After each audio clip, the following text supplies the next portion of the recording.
하나님 감사합니다.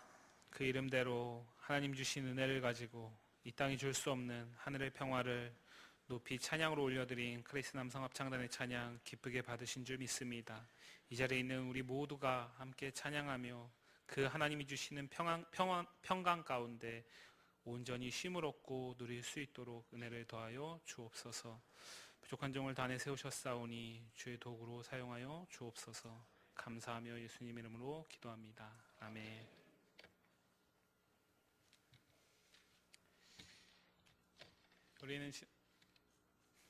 우리는 지난 시간에 이스라엘에게 그들이 기대하는 그 장소, 기대하는 어떤 시간, 그곳과는 전혀 상반된 곳에서 스스로 숨어 계셨던 하나님, 그분을 살펴보았습니다.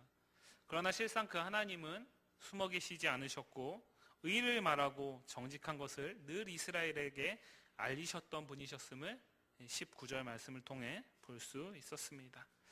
이어지는 20절은 이 숨어 계시는 하나님께로 피난한 자들을 향해서 외치는 말씀으로 시작됩니다. 이들은 이스라엘만을 지칭하고 있지 않습니다.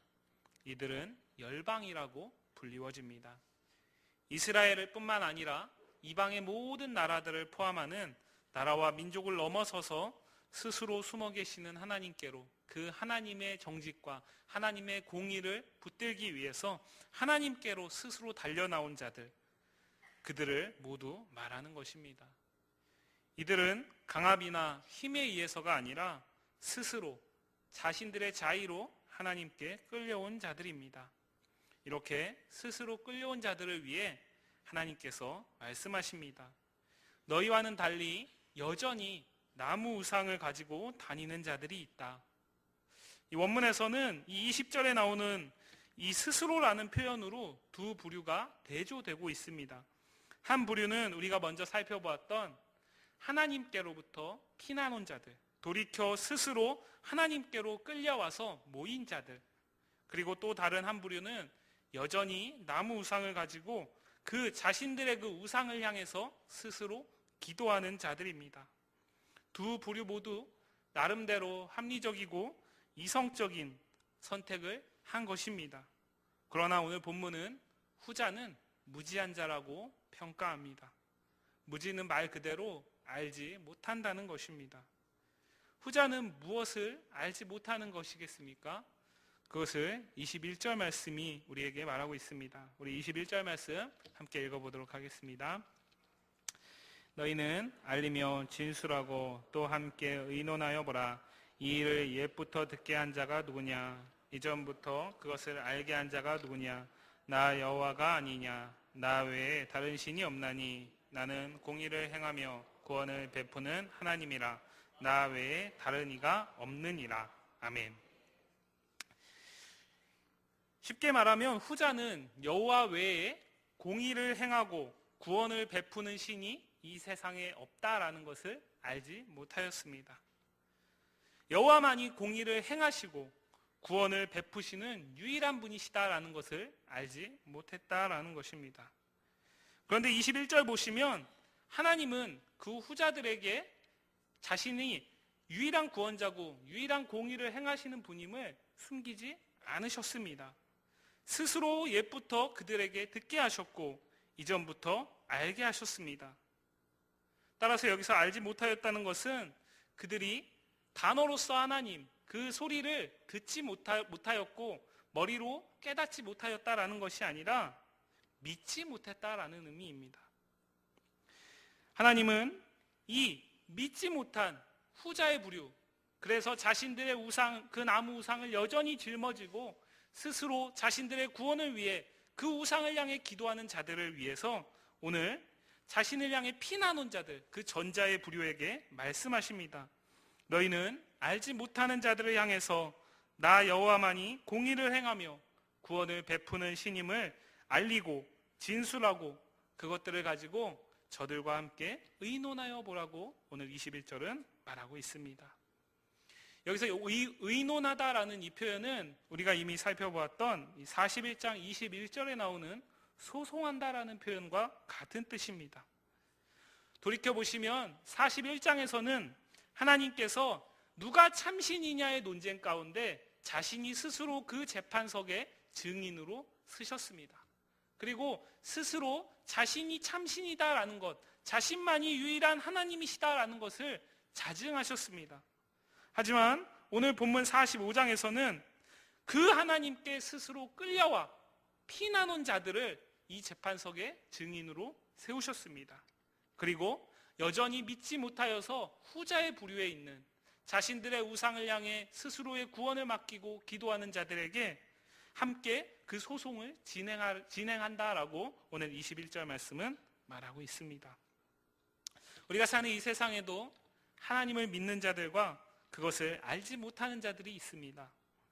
하나님에 대하여 귀로 듣고 머리로 알지 못하는, 지식으로 하나님을 알지 못하는 자들은 거의 없습니다. 우리가 열심히 전도했고 또 하나님께서 오늘 말씀에서 주시는 것처럼 예적부터 듣게 하셨고 알리셨기 때문입니다. 그러나 여전히 우리나라만 해도 통계적으로 전 국민의 약 80%는 오늘 20절에서 말하는 무지한 자들입니다. 그렇기 때문에 저마다의 종교를 가지고 저마다의 신을, 나무 우상을 가지고 다니면서 자신들의 구원을 그 우상에게 의탁하고 있습니다. 공을 들여서, 정성을 들여서 기도하고 있습니다. 이러한 세상에서 우리는 하나님만이 참신이시다, 유일하신 하나님이시고 유일하신 구원자이시고 오직 공의를 행하실 수 있는 유일한 분이시다라는 것을 증언하는 자들로 우리가 세움받았다라는 것을 본문은 말하고 있습니다. 누가 참신인가를 밝히는 이 재판정에 이렇게 먼저 스스로 모인 자들을 하나님께서 세우시는 이유가 무엇이겠습니까? 세상에서 우리가 재판을 하는 이유는 시시비비를 가리기 위함입니다. 누가 잘했는지, 누가 잘못했는지 자잘못을 따지고 잘못한 것에 대해서는 그에 대한 책임과 상응하는 형벌을 가하기 위함입니다. 만약에 본문의 재판정이 그 누가 참신인가에 대한 시시비비를 가리고 그에 대한 책임과 형벌을 묻기 위한 것이라면 오늘 20절에 나오는 여전히 무지한 자들에게는 어떠한 결과가 주어져야 되겠습니까? 이들은 그들이 택한 그 선택에 따라서 형벌을 받고 진노를 피할 수 없을 것입니다. 그러나 하나님은 그것을 위해 오늘 재판을 시행한 것이 아님을 이어지는 본문을 통해 말씀하시고 있습니다. 우리 22절 다 같이 읽겠습니다. 땅의 모든 끝이여 내게로 돌이켜 구원을 받으라. 나는 하나님이라 다른 이가 없느니라. 아멘. 21절과 22절은 잘 보시면 나 외에는 다른 신이 없다는 그 표현이 3번 등장하고 있습니다. 그 표현들이 앞과 뒤에 등장해서 마치 주머니를 싸는 것처럼, 아니 우리가 좋아하는 어떤 샌드위치에 그 내용물을 넣기 전에 이 빵을 위아래 놓지 않습니까? 그런 것처럼 이 위와 아래에 나 외에 다른 신이 없다라는 그 진리를 놓습니다. 그리고 이 안에 내용물로 하나님만이 공의를 행하시고 하나님만이 구원을 행하시는 분임을 그 안에 내용물로 채워 넣습니다. 무엇입니까? 오늘 하나님이 자신에게 스스로 끌려와서 모인 자들을 재판정에 세우시는 이유, 그것은 무지한 자들을 심판하기 위함이 아니라 22절에서 우리가 읽었던 그 말씀에서는 그 무지한 자들을 땅의 모든 끝이라고 표현하고 있습니다. 그들에게도 구원을 행하시기 위함이라는 것입니다. 이스라엘을 바벨론에게 내어주신 것, 그것의 목적은 심판이 아니라 회복이라는 것을 우리는 이사야 말씀을 계속해서 보면서 알 수 있었습니다. 그뿐 아니라 오늘 이스라엘 넘어서서 모든 열방, 모든 땅 끝에 있는 민족들, 나라들이 하나님의 회복, 그 구원을 누리게 하는 것, 그것이 하나님의 목적이라는 것입니다. 오늘 먼저 찾아온 자들, 먼저 하나님께 피난한 자들, 먼저 하나님을 믿은 자들을 증인으로 세워 재판을 여신 이유는 하나님이 그렇지 않은 자들을 심판하고 진노하기 위해서가 아니라 그들 역시 구원하기 위함이다라는 것을 오늘 말씀은 우리에게 말하고 있습니다. 흔히 우리는 하나님은 사랑의 하나님이라고 말합니다. 그 사랑의 하나님이 어떻게 세상을 향해 진노하실 수 있고 심판하실 수 있을까라고 우리는 우리의 이성을 가지고 판단하기도 합니다.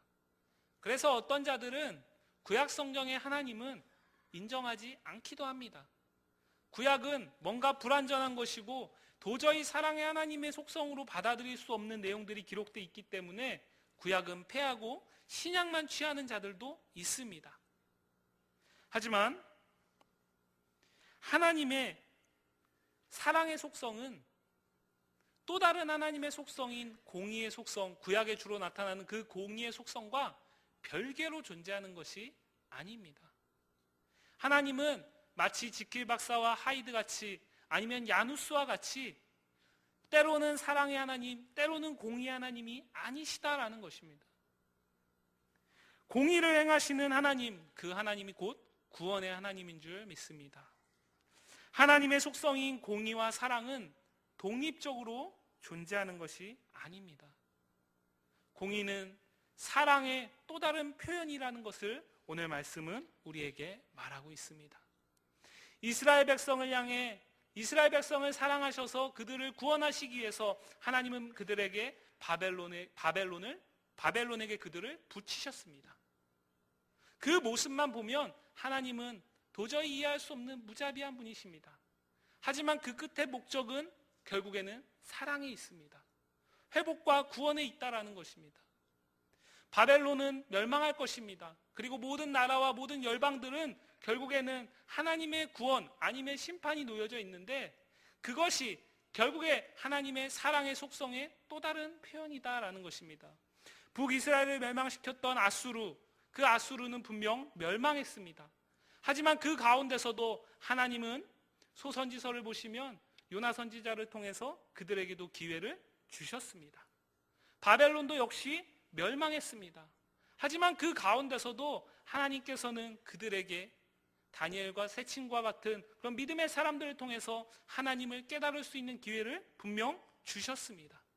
모든 나라와 모든 민족, 오늘 22절 말씀이 말하고 있는 땅의 모든 끝에게 하나님은 구원의 기회를 베푸시는 분이시다라는 것을 오늘 말씀은 우리에게 말하고 있는 것입니다. 그렇기 때문에 시시비비를 가리고 책임을 지워서 너는 지옥, 너는 천국, 이것을 위한 것이 아니라 일단은 모두에게 하나님의 그 구원, 그 천국의 기회를 베푸시는 것, 그것이 오늘 말씀에 나타나고 있다라는 것입니다. 그러나 이 말씀이 또한 오해를 불러일으킬 수 있습니다. 모든 사람과 모든 나라와 모든 민족을 하나님은 반드시 구원하신다라는 것으로 오해할 수 있습니다. 하지만 그런 뜻은 아닙니다. 하나님은 기회를 제공하십니다. 기회를 제공하시고 그들이 돌이킬 수 있는 은혜를 베푸신다라는 것입니다. 24절과 25절 말씀 보시면 다시 두 부류가 등장합니다. 이 두 부류는 모두 공의와 힘이 여호와께만 있다라는 것을 어떤 자의 말을 듣고 여호와께로 나아갑니다. 그 나아가서 두 부류로 갈라집니다.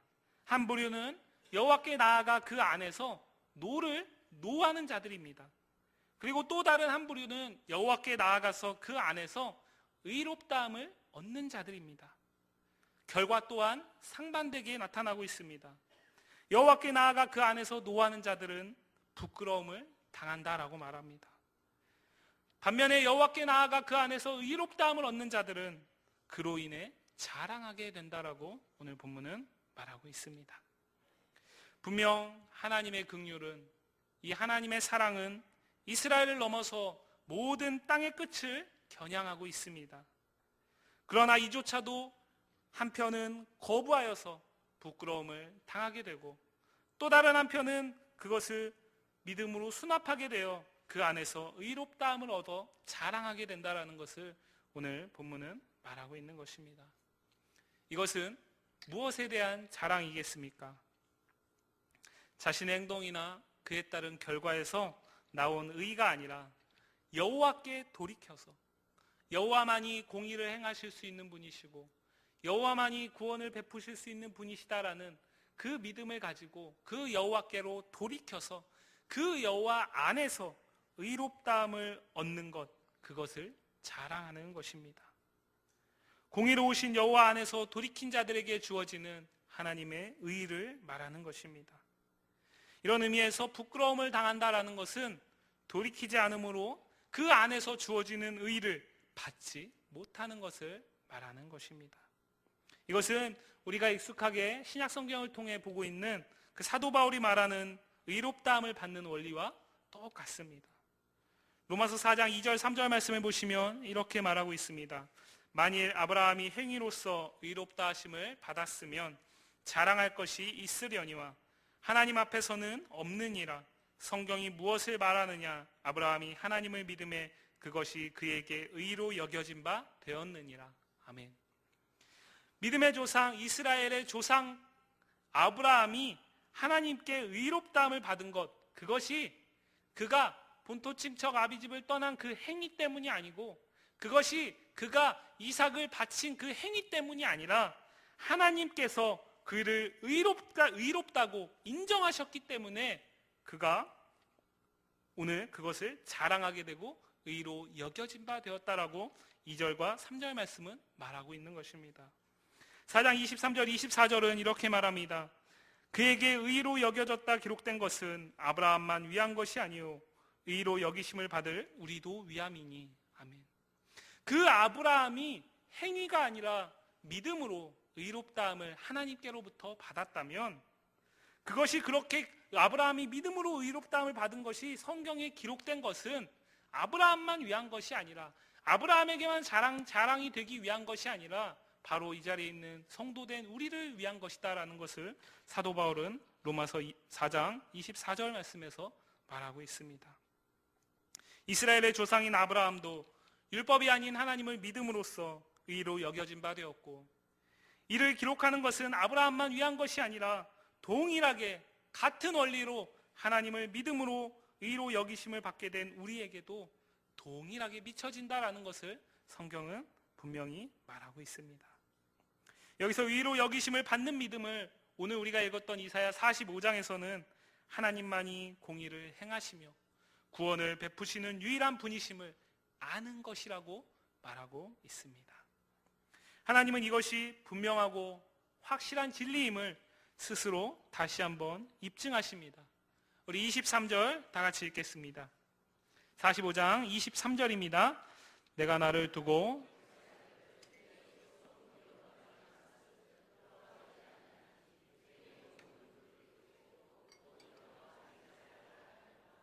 아멘.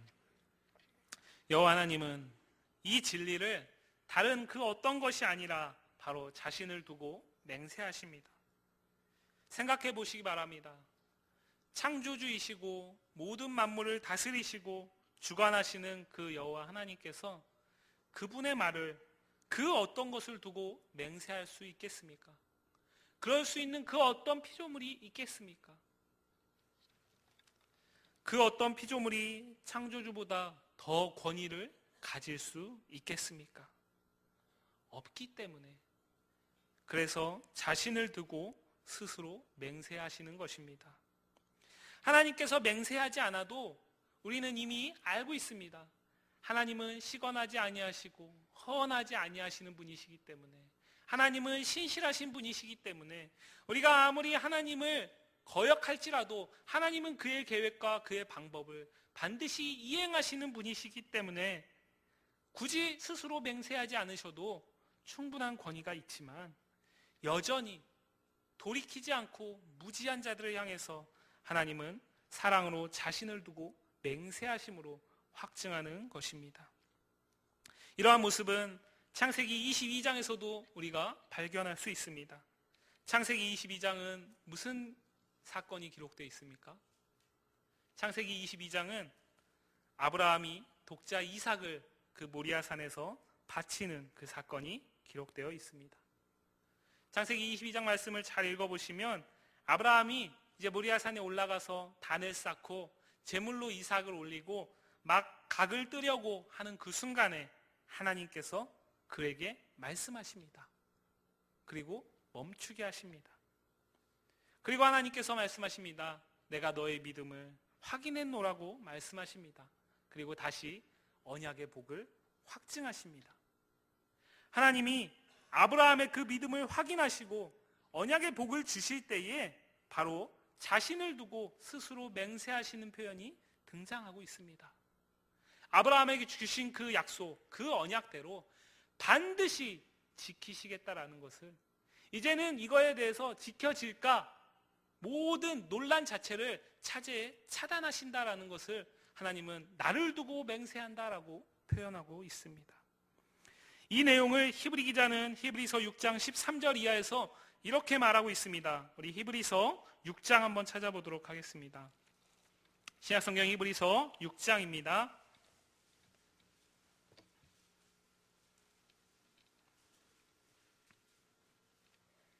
히브리서 6장 우리 13절부터 16절까지 우리 한번 읽어보겠습니다.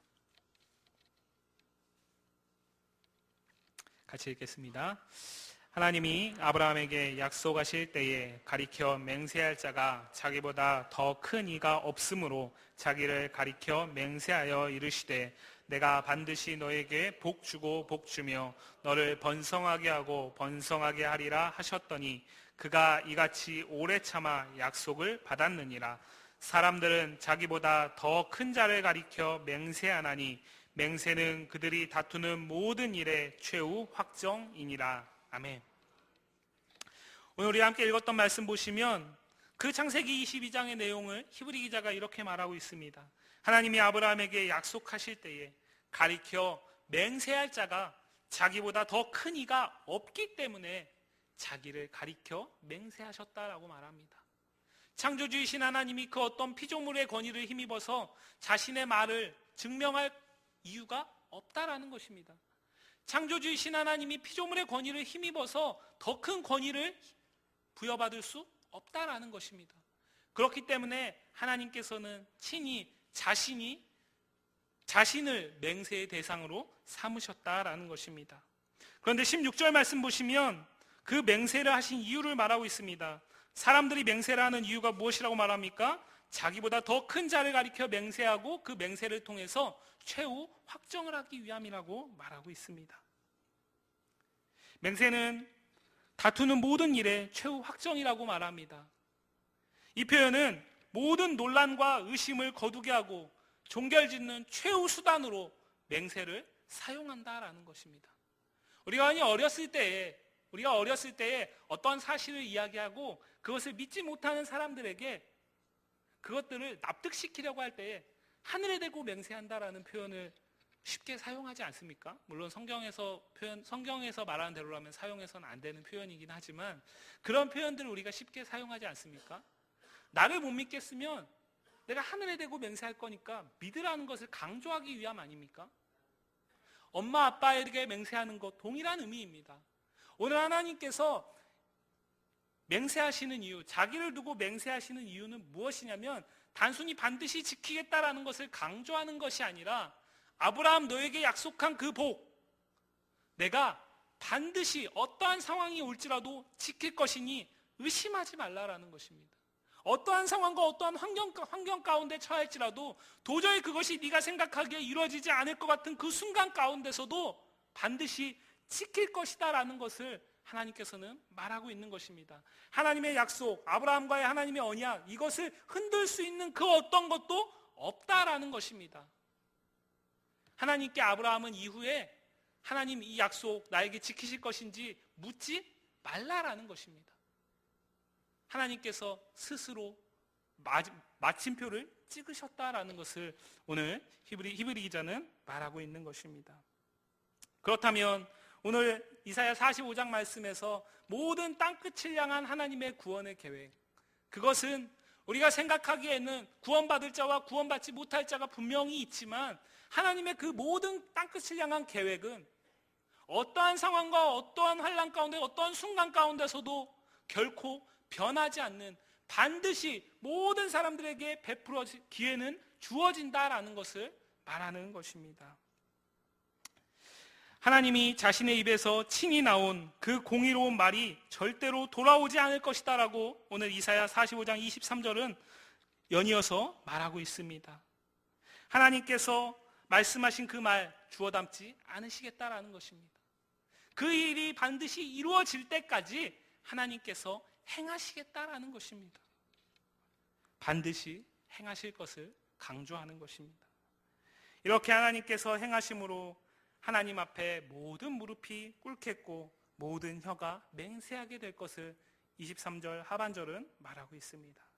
이는 공의를 행하시는 여호와, 구원을 베푸시는 여호와 하나님 앞에서 완전히 모든 나라와 모든 열방이 순복하게 된다라는 것을 의미합니다.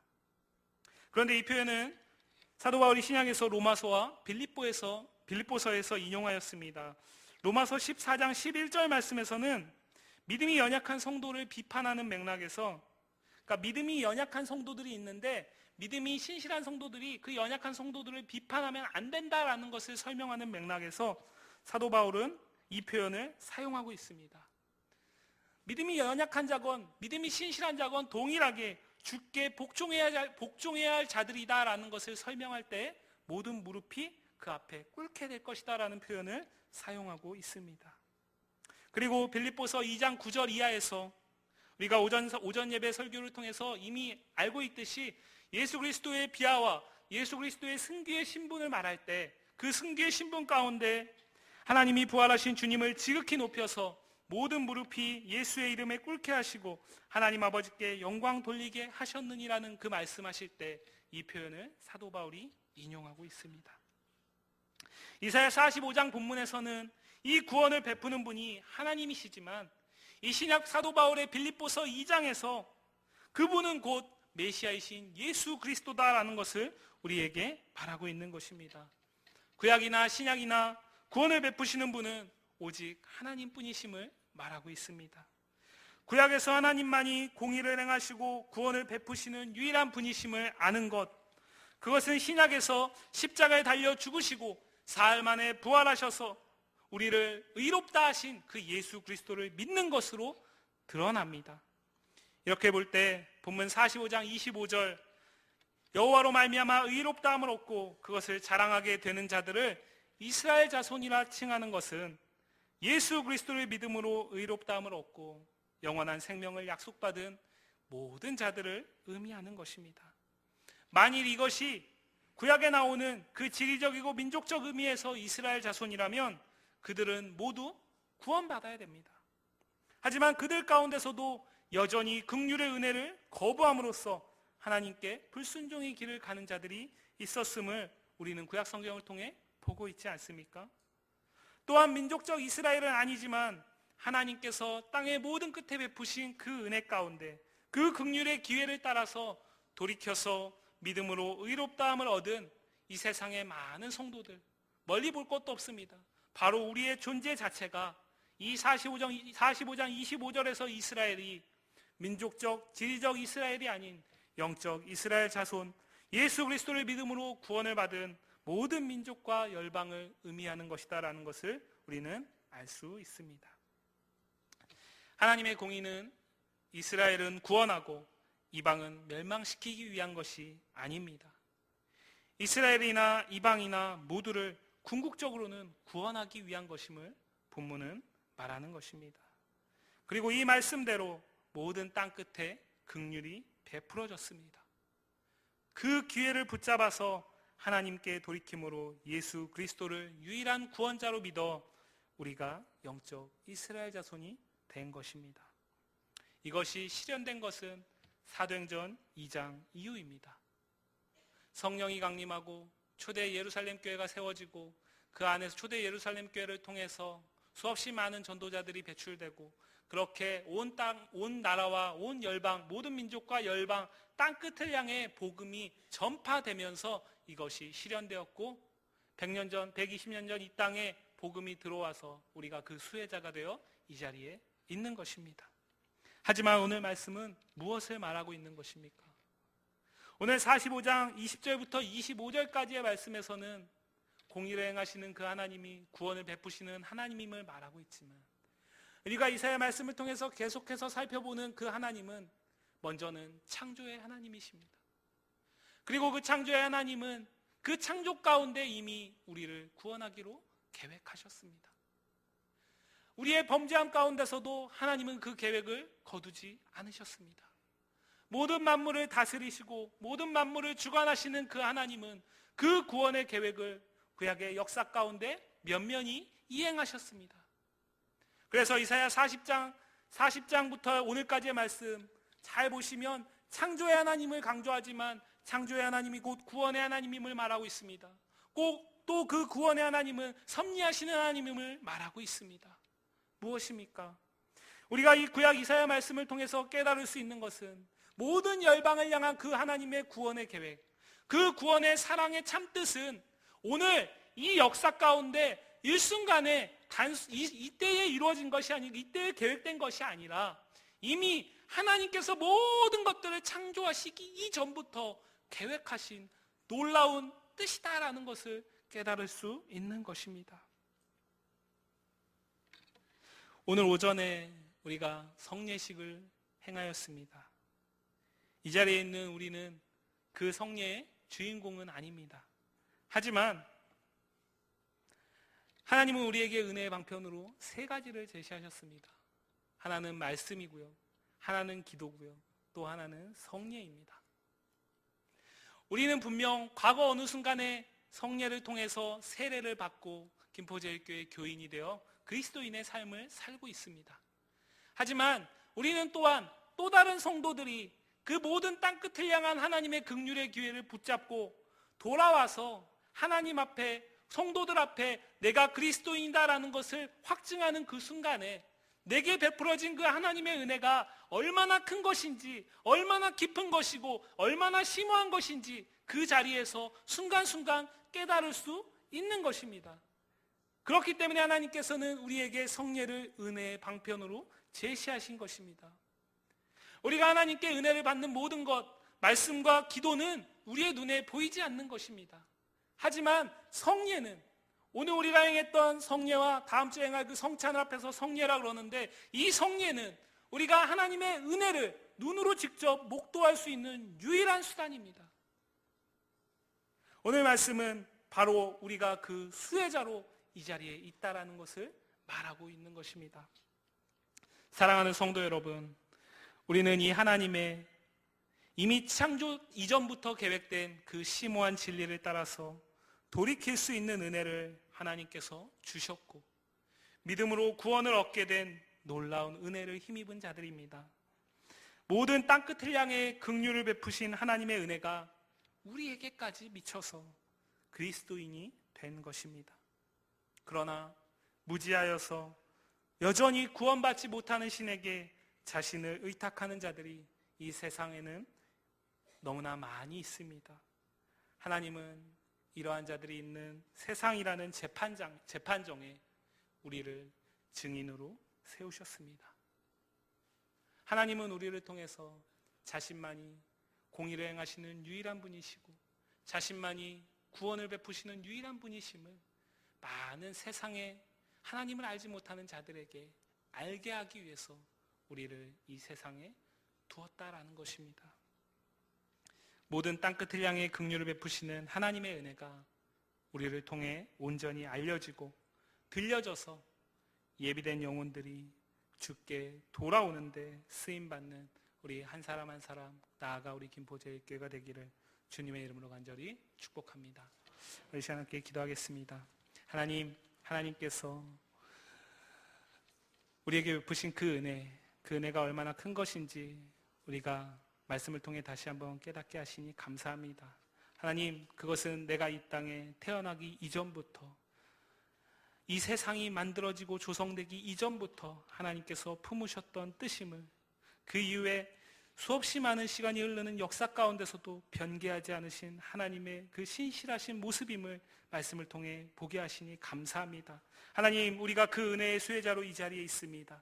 하나님, 그 은혜에 늘 감격할 수 있게 하시고, 하나님, 아직 그 은혜를 알지 못하는 많은 자들이 있는 세상에서 증인의 역할을 감당할 수 있게 하여 주옵소서. 우리 시간 함께 기도합니다.